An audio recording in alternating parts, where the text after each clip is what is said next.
Hello YouTube, welcome to my channel. Today, let's talk about Tesla opening up their charging networks to non-Teslas.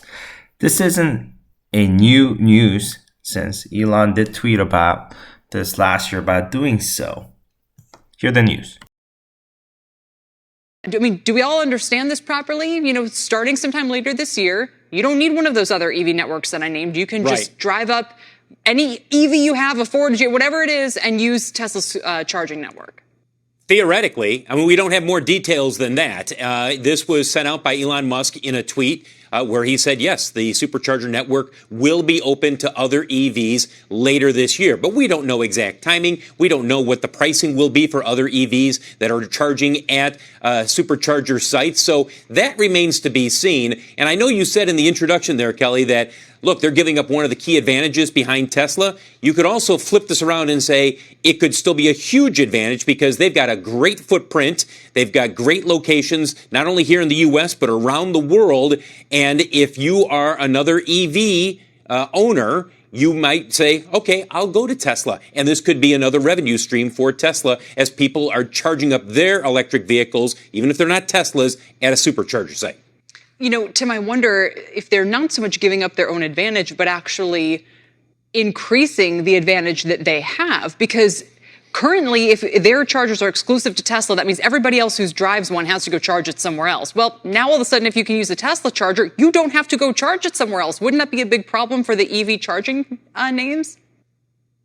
It could be a challenge. It also could be a huge opportunity for Tesla as Washington debates funneling billions of dollars into EV infrastructure, charging stations. It's hard to imagine that government money would go into a Tesla-specific facility, but if it's open to everybody, maybe Tesla can become the big winner there and try to capture some of that spending and increase its already large infrastructure out there. They're already kind of the winners in that space. If they can expand even more, that could allow them to just kind of be more dominant there. So many questions. So what do I really think? As a Tesla owner myself, I think this will slightly be painful, maybe that's understated, to share chargers with other non-Tesla owners, other EV owners, when we're already faced with such a long line just to charge our car. Therefore, I already use adapters to charge it at other non-Tesla charging stations such as EVGO. Overall, I think opening up capabilities for everyone is a great thing for the EV network or EV, industry as a whole, because it does kind of promote EV adoption as a whole.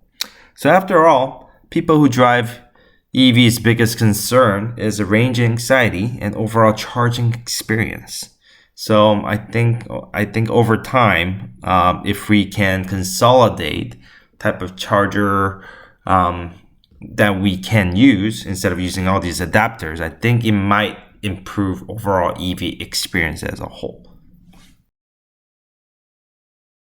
Saturdays are still the busiest days for Tesla chargers, where you can wait upwards of an hour just to charge your vehicle. Dozens of cars are inside of the parking lot waiting just to charge. Here's what they say. I guess I waited an hour just to charge my Tesla.